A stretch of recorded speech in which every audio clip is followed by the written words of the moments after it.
Down and Dirty with Dutch. My name is Dirty Dutch Mantell, what I most likely have been called all through my career. And I'm joined today by my co-host, Dr. John. John, how you doing? Doing very good. Can't complain whatsoever. So doing pretty good. And we got a lot of good things to talk about today, so let's jump right in. First of all, my if you've noticed that my background is a little different. Today I'm in Cocoa Beach, Florida, broadcasting from remote, as they say in the broadcasting business. I'm doing a remote broadcast today, and I'm here at Cocoa Beach, Florida. Came down here with my daughter, and so we're checking it out. If you've never been to Cocoa Beach, I highly recommend it. It's a nice little town, and it was beautiful weather here today, John. It was like 70 degrees, no humidity. Nice. Wind was blowing just a little bit, so and it was perfect weather. Not perfect Florida weather, but it was perfect weather to get out and see some things. So let's let's jump right into this. The wrestling business has been hit this week with a series of, well, not necessarily this week, but prior to that, with a series of deaths. So, John, read some of those names for me, please. I don't have anything in front of me, and hit in the head a couple 100,000 times, so as my thinking is affected. Jim Crockett Jr. Jim Crockett Jr. Was because he was the son of the master promoter who first opened up the Carolinas and Virginia. Jim Crockett Sr. worked at one time, I think, selling like furniture door to door at one point, and he got into the wrestling business. And I actually forgot how he got in, but he had a little P.T. Barnum in him. This is the father, and he started promoting those towns around Charlotte, and he would like Columbia, South Carolina, Greenville, South Carolina, Spartanburg, towns within driving distance of Charlotte, and Asheville, North Carolina, and then Richmond, and then he extended this thing, and then I think he died. I think maybe he may have died 30 years ago, right, John? It's been a long, long time ago. Yeah. Yep. His son took over, hmm Jim Jr., and he really expanded the territory back in the territorial days, and he got Dusty Rhodes to be the promoter, which led us to Starcade and big events like that. And but he was back in the '80s, and when back in the early '80s is when wrestling exploded. I mean, it was the Mid-Atlantic territory they called it, the Carolinas, Virginia, and part of Tennessee, but it exploded not only there, but it exploded elsewhere. And I don't really can put my finger on why it did that, but it was just a magical time in the wrestling business. And if you look at anything back from the '80s, and John, you'll back me up on this, it looked totally different from what you see now. If you Yes. what they put on TV now, back on TV then, you'd have been out of business in 6 months. People wouldn't have understood it. Of course, times change. I got that, but still, a good wrestling match. If it was good in 1980, 1990, it's still good today. You can still watch it. You can still enjoy it, and and like if I watch old YouTube videos, I don't know who won these matches. Sometimes I don't even know the ones that I'm in whether I won or not. So, of course, I'm always really astounded when I lose. Of course, but and Jim Crockett Jr. Because he's the one who like kind of cultivated and groomed Ric Flair Jr. I mean Ric Flair Jr. Ric Flair, and of course that was the home of the Four Horsemen, the home of Nikita Koloff, and Uncle Ivan, and he had a lot of big stars that came through there that ended up going to WWE and doing really well. So my condolences to Mr. Crockett, to Jim, and his family, and his brothers, and all the fans, all the fans of the Mid Atlantic Territory, because we lost a pioneer. When you lost Jim Crockett Jr., you lost a pioneer. So condolences to him and his family and his friends. What did you think about working for JCP at that point? I enjoyed it. I really did. I stayed about a year because well, I never stayed anywhere that long except maybe for Tennessee. I stayed there several, 3 or 4 years at a stretch. But see, that was the secret of the business. If you didn't like it, or you didn't think you got paid enough, or you got disrespected in some way, well, you pick up the phone, and this is what I try to tell guys today. You could pick up the phone, and you didn't have to be a top name. If you could just halfway work, you could pick up the phone, and you could be booked before the day was over.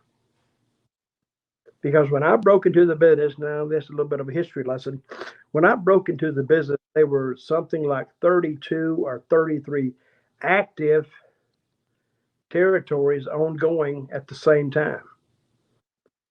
And to me, that even sounds strange, even listening to what I'm saying. But if you just look at, you had Florida going, you had Georgia going, you had Mid Atlantic, where we just talked about Jim Crockett Jr. cultivating, Mid Atlantic. You had Tennessee, and in Tennessee, sometimes you had three territories. You had Memphis, you had Nashville, you had Knoxville, and then Alabama had two territories.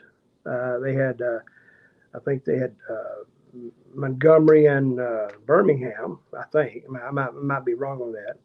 Then if you had two in Texas and two in California, one in Oregon, and then you go up in Ohio, and you go up into Michigan, and then that doesn't even include your Canadian territories.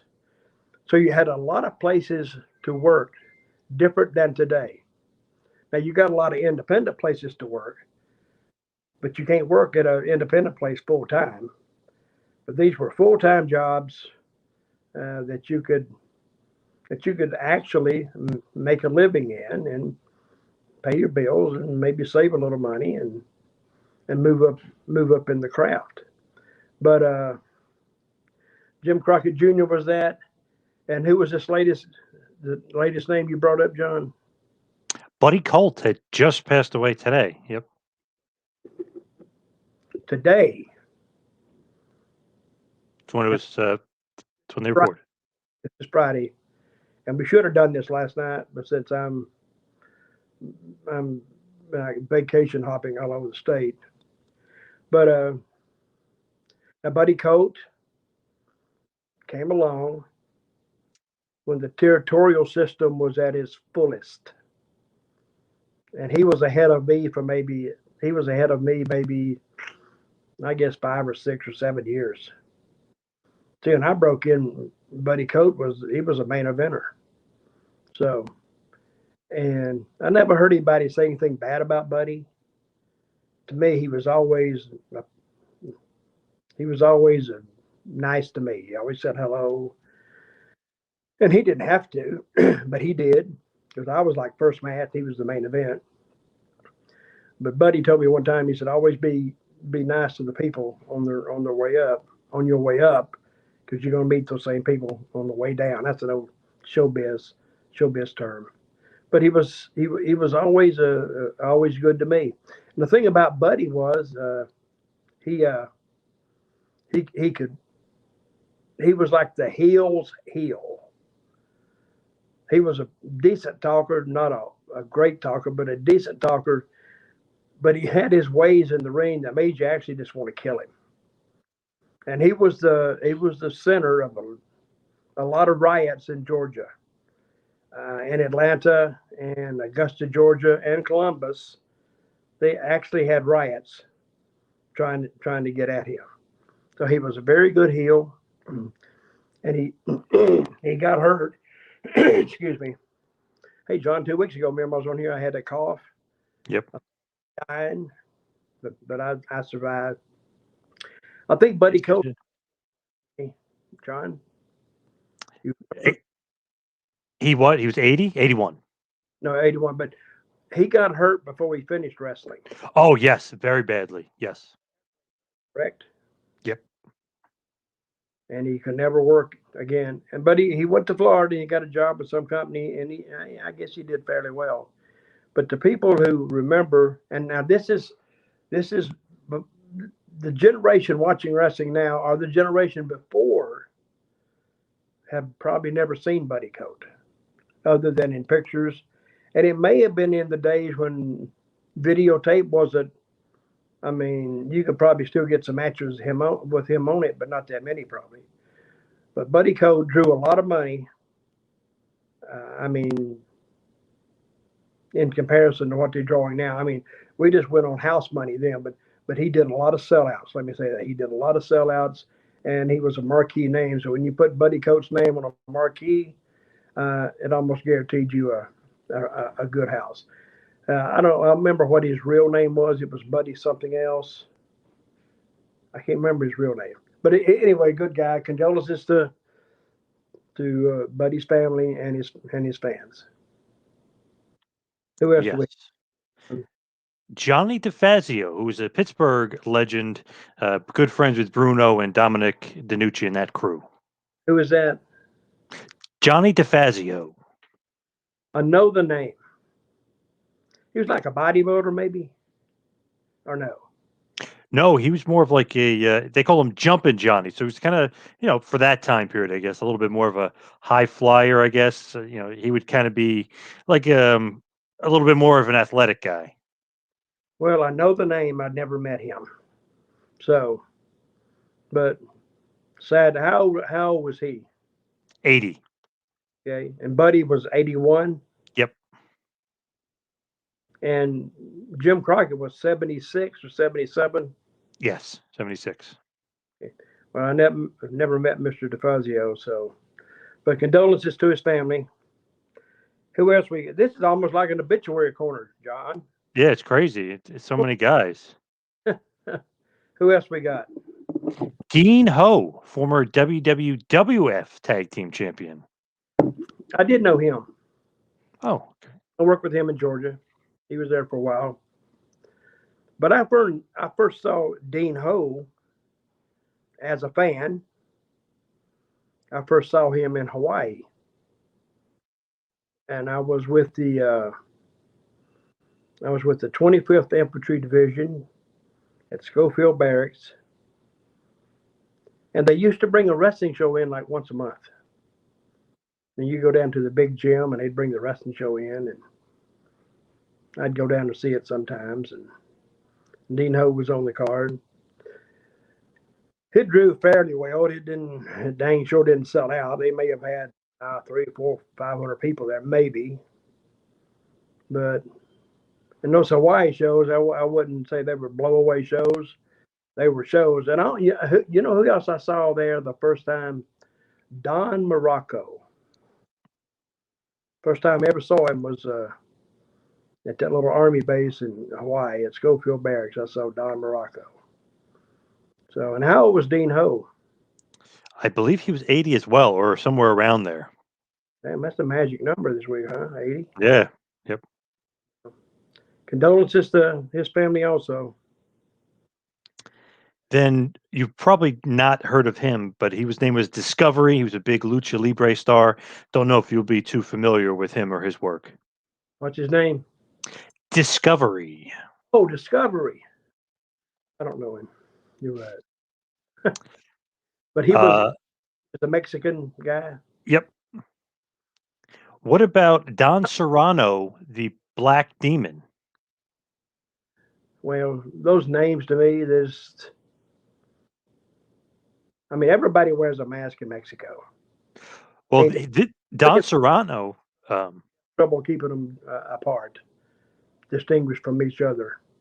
So I don't know him. How old was he? 80. This Black Demon, Don Serrano, was in his 80s. Don Serrano was a Mexican. No. That I mentioned him after Discovery. Discovery was younger. He was Puerto Rican. Yes. I do know him. Okay. And how old was he?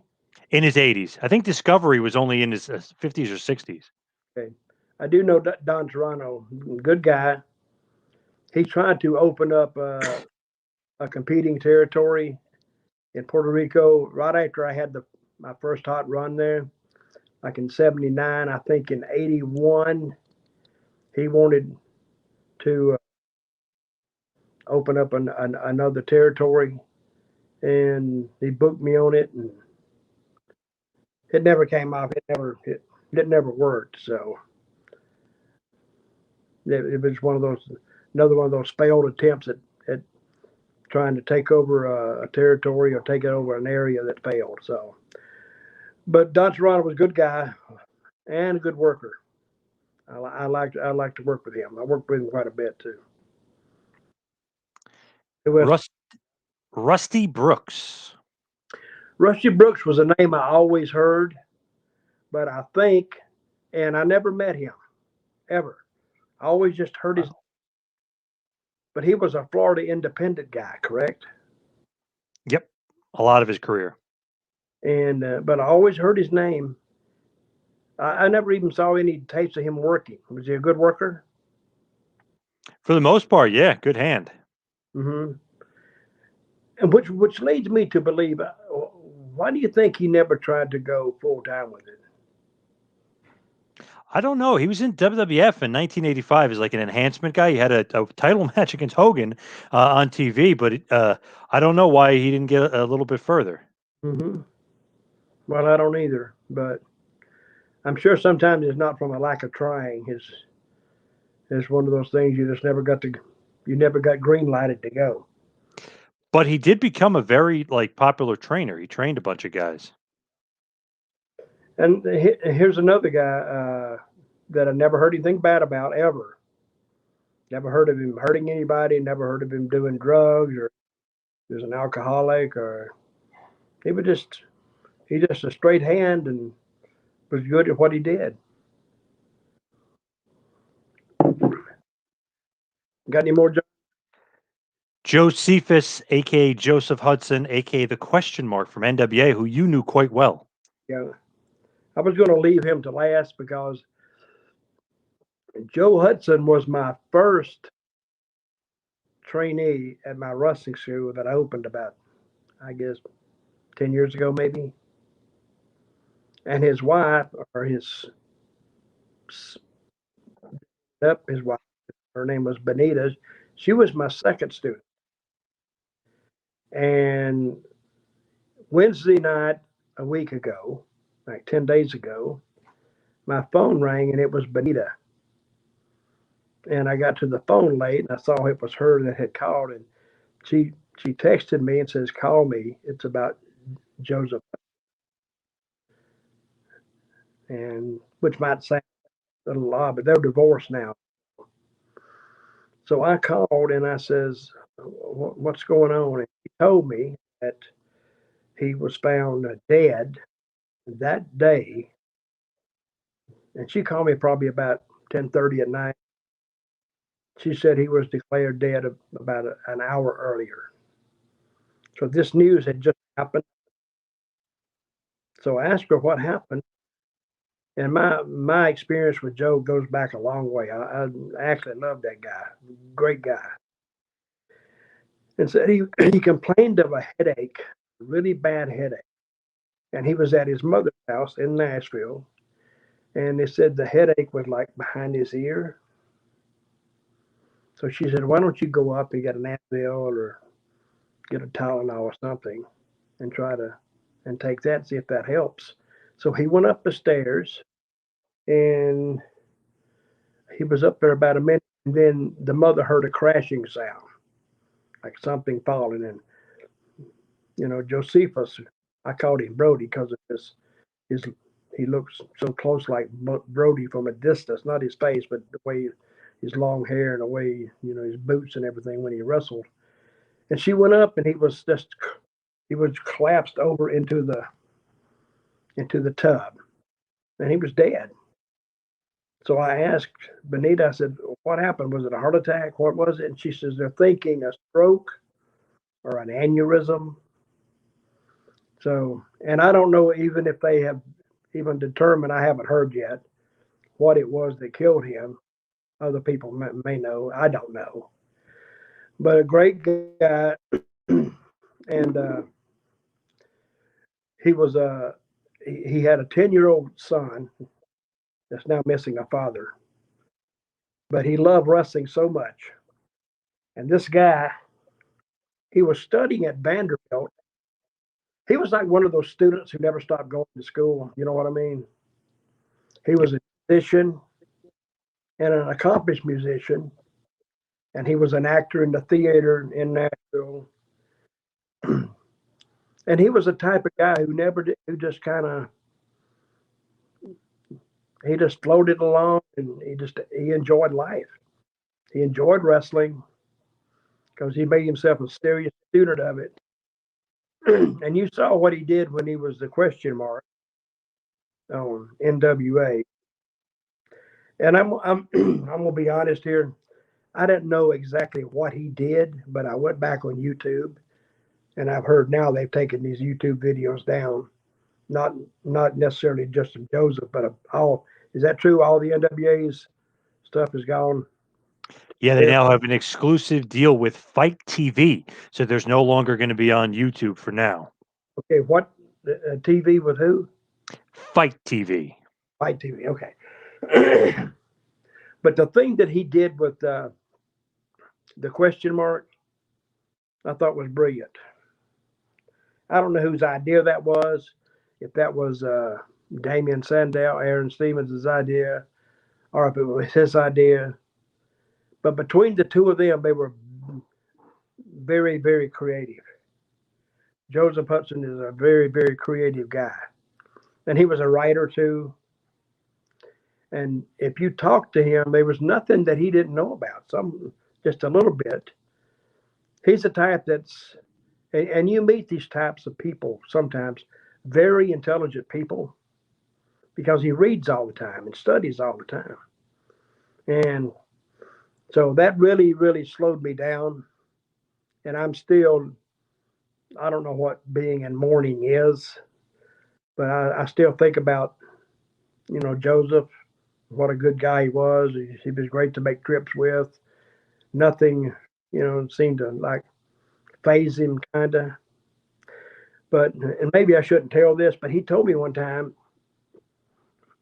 I told him one time, I said, you're kind of different. But I said, but not in a bad way. He said, you're just, I mean, you could feel it when you got up close to him in a way that he always kind of had a little laugh on his face. But he told me, he says he was autistic, and I didn't know that. He says, yeah, I have Asperger's syndrome. You know what that is, John? Yes. But it's the mildest forms of autism that you can have, the mildest form. But I found out that they, and if you ever know anybody that has this, if you watch them, you can tell what they have if you know this one thing. It's they speak in a monotone. I mean, the voice doesn't go up and it doesn't go down, and it just stays level no matter what's going on. So, but also, I was reading on Asperger's syndrome, they can't take stress. Stress kind of really messes them up. But I never saw him in that condition. But, and the only way that I knew there was anything, it was the monotone in his voice. He always talked that way. And he was so intelligent. That's what made him different to me. But I want him to rest in peace. I want his, and I feel really, really, really bad about his 10-year-old son. He loved his, and they started a GoFundMe account because he didn't have a regular job. He more or less he did gig work like most of the musicians and the writers and everybody else do. They do gig work. They get paid by the job. They don't get paid. They don't work like 40 hours a week like everybody else. But they have a GoFundMe account for Joseph Hudson that you can find.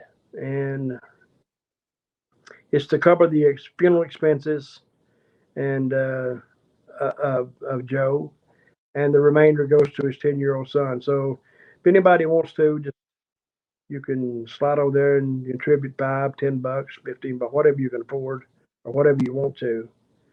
And of course, you don't have to do anything if you don't want to. But the last time I looked, they asked for $15,000 just for the goal, and I think they was up into the 30,000s at that part. And these were people who donated. I'm sure Joseph Hudson didn't know that many people in the wrestling business, but the story of Joe.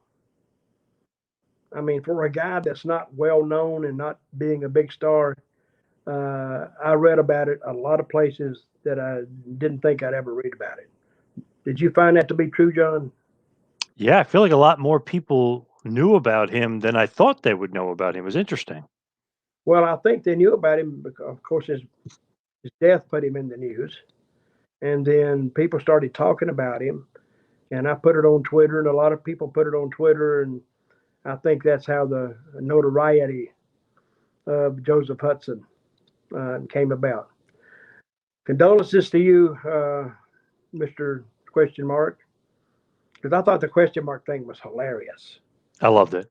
It was very, very good, and it was well done and not overdone. And here we go, karate. It was so stupid. It was good, Yep. and that's sometimes you can take a stupid wrestling gimmick like that and turn it into something. Because I saw him, he came down from when he went into his match for something. Maybe it was him and Aaron Stevens going to do an interview. But when he was coming down through that crowd in Atlanta, people were standing up and they were cheering. I said, damn. That's before I even saw what he had done. I said, hell, this guy's over. You know, people don't stand up and cheer and pat you on the back and make noise for no reason because they want to. But anyway, he was again. He joins that long list of guys who died way too soon, and I'm going to miss him so. So, any more news, John? Not as far as that. I just wanted to kind of get your idea on all this cancel culture going on. The Muppets have been censored. Mm, Mr. Potato Head is gone, or they tried to get rid of him. You know, Uncle Bet, Aunt Jemima is gone already. Now they're trying to get rid of Mr. Potato Head. It's getting a little crazy with the cancel culture. it is crazy. It's crazy. The cancel culture. They trying to even cancel history. How can you cancel history? It's happened. So I'd like to cancel a lot of things in my life too. How can I cancel that? How can I cancel? I got fired off that job 20 years ago, and I really liked the job. I can't cancel that because history is history. I don't get it because they want to cancel everything they don't agree with, and I don't get that. And which will work, that will work to damage more than it ever helps. Believe me. So I think this country now is in the. I don't want to talk politics again, but it's getting in a sad state again. I think it was. They talk about how bad it was under Trump. I didn't think it was that bad.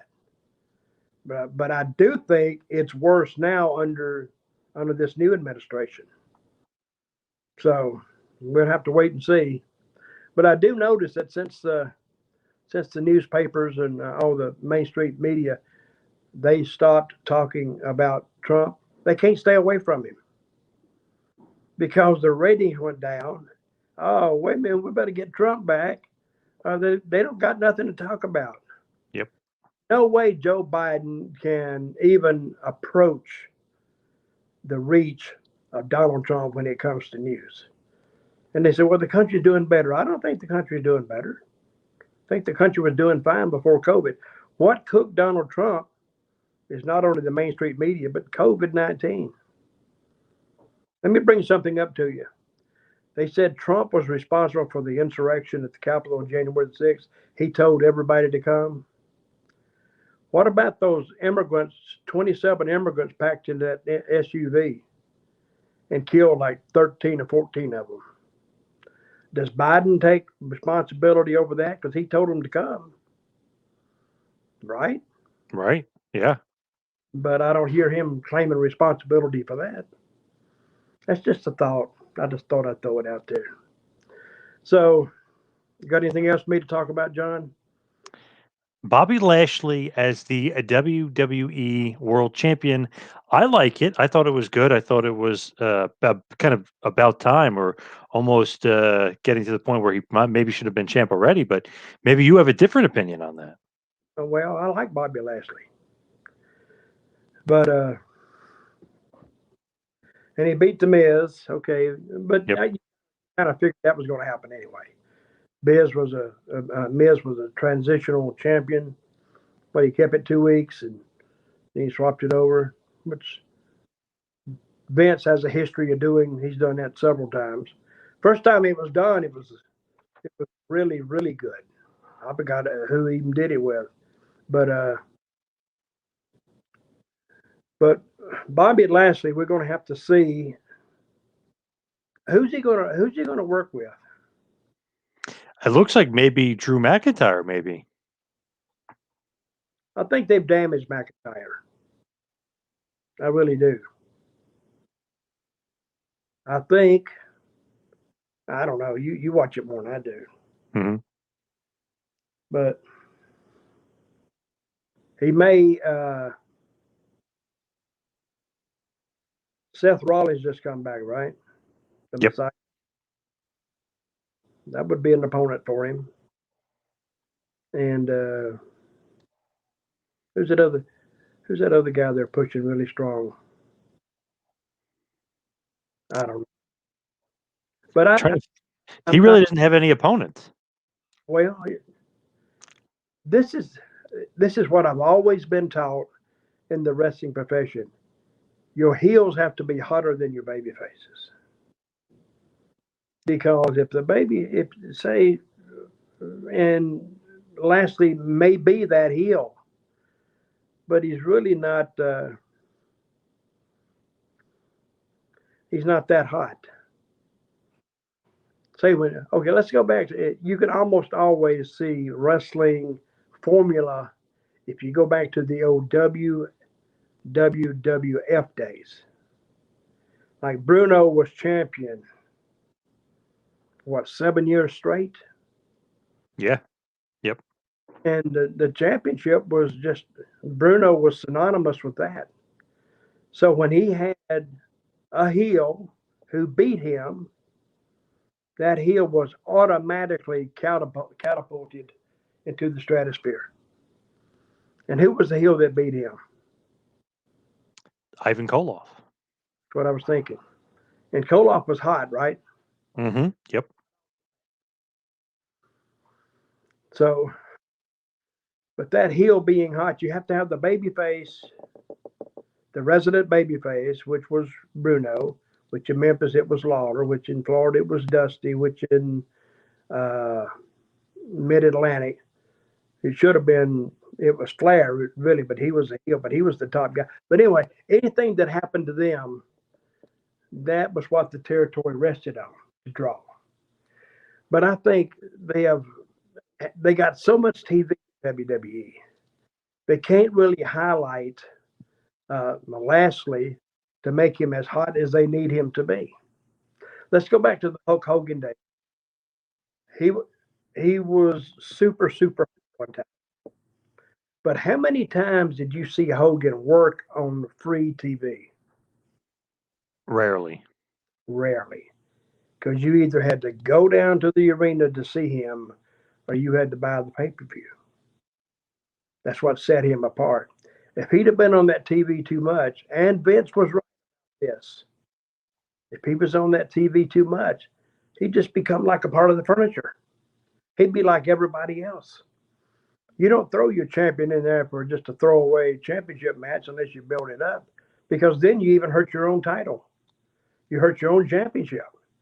So if we're going to go out and he's going to be against the middle of the card guy for World Championship, well, how did this guy get the shot?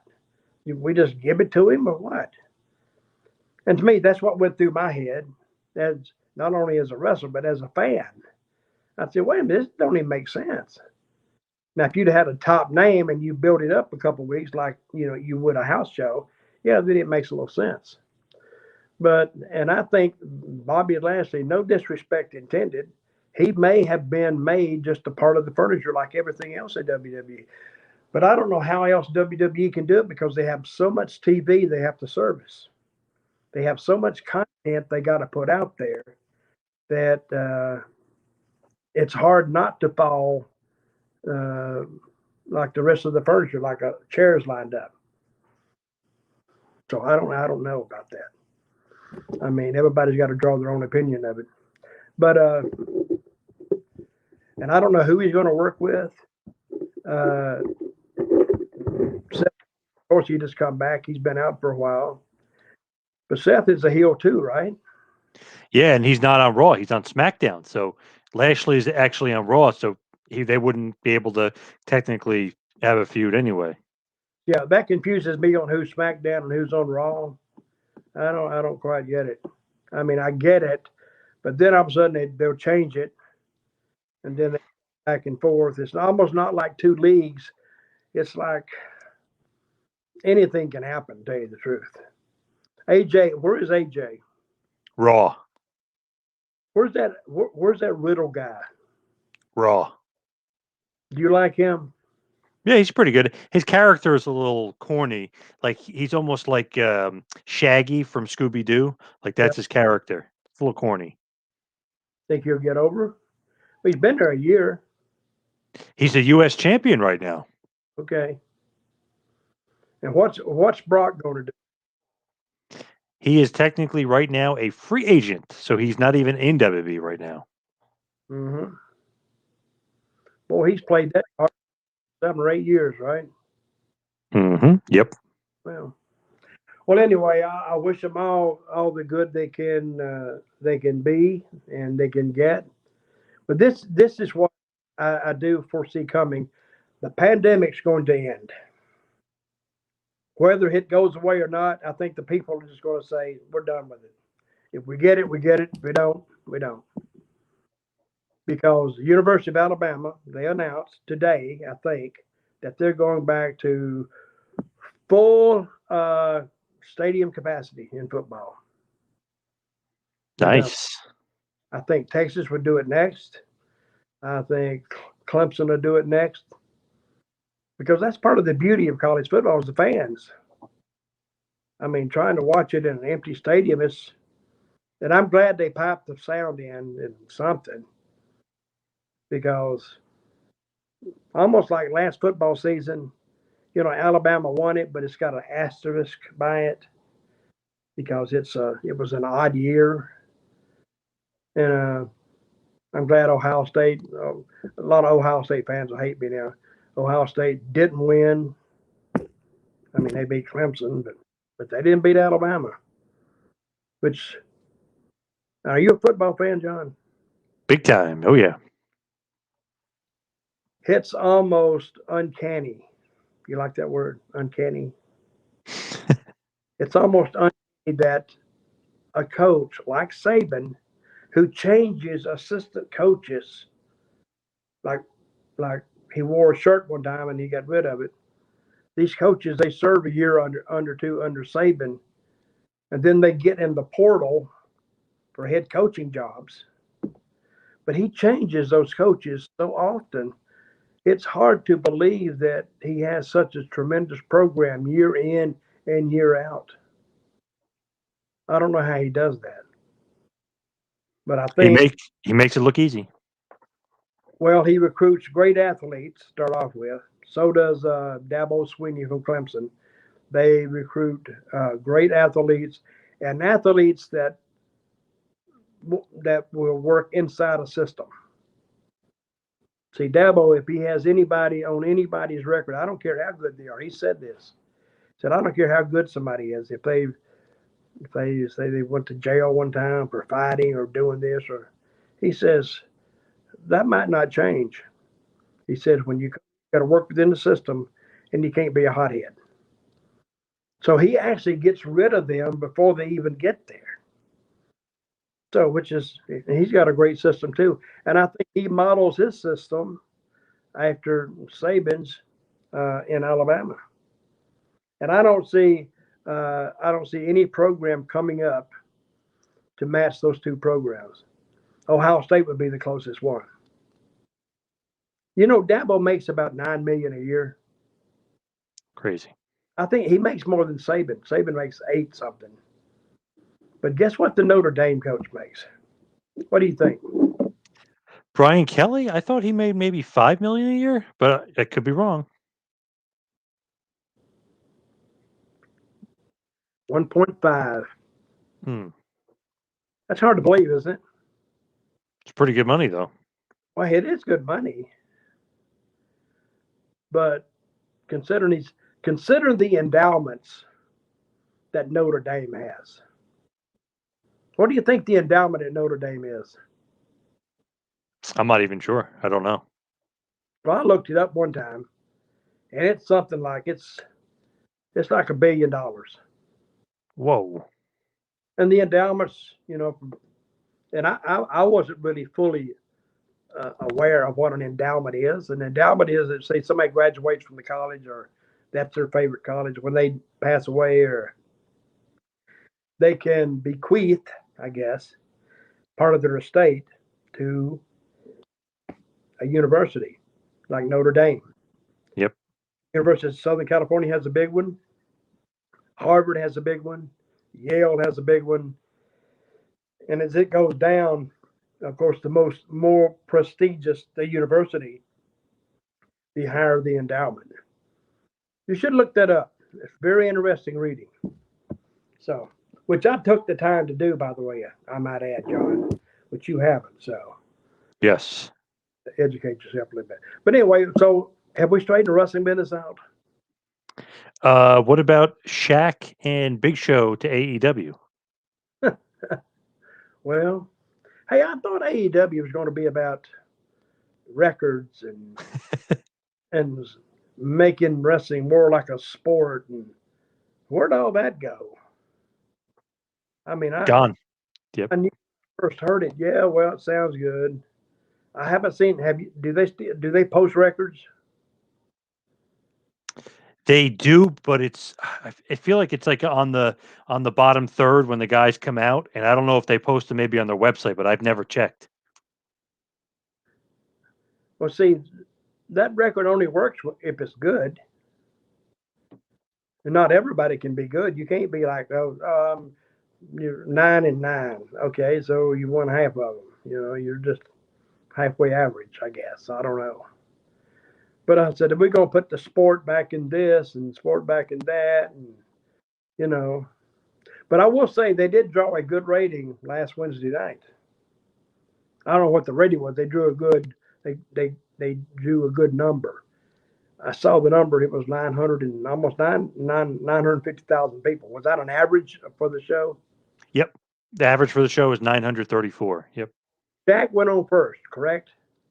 Yes. Which I thought was good because here's the people don't have to wait. They don't have to wait for Shaq. He's going to be right there. Now, if it had been me, I wouldn't have put him on first. I'd have put him on my second. I'd try to use that first 10 to 15 minutes and push for that Shaq appearance. But he had so if they did 940,000, I think it was something like the number. They had well over 1 million at one point. Correct? Yes. For Shaq. Yes. So, but so where are they going with the? He just made one appearance, right? Are they going somewhere with this, or? I don't know, to be honest. I'm not sure where the hell they're headed. Seems like he might be on his way back eventually because he won. Him and Jade won. Mm-hmm. Well, maybe they. Let me pull this out of the way here. Maybe the Big Show and Shaq might have a match. Possible, for sure. Okay, they got a third guy that they're talking about. That's supposed to be their Sunday, and I've heard. I think you told me maybe that it is a person who is Hall of Fame worthy. Who would you have any idea who that would be? I would probably guess maybe Rob Van Dam, but I'm not 100% sure. Hmm. Well, if you told me Rob Van Dam, I would say, mm. And the reason I think that is because if you had Shaq and you had, Big show up as surprises, this third surprise should be equal to them or a little higher. I don't think Rob Van Dam meets that. He meets that bar. So I don't know who else it could be. But at least one thing they do in announcing this, they do get people talking. Get them talking, they'll tune in and watch the show. So, how much is a pay per view AEW? $50. What? It's 50 insane. $50. $50. Uh, Hmm. you remember Nick Goulas? Yes. Okay, fans, if you don't know who Nick Goulas is, he was a legendary promoter down south in Nashville. And there's more stories about that guy. So, and he was a known cheapskate. He didn't pay well, and it was like a place for a newbie to get started. Because if you could live on a little bit of money, then you could work there, but at least you get some experience. So one time, I forgot what he said now. These two these two Mexican guys walked in there and said, "Mr. Nick, I only make $75 last week." And I forgot what he told him, but it was hilarious. He said, "Well, boy, oh, I know what he said. He said, it's not what you make, boy, it's what you save."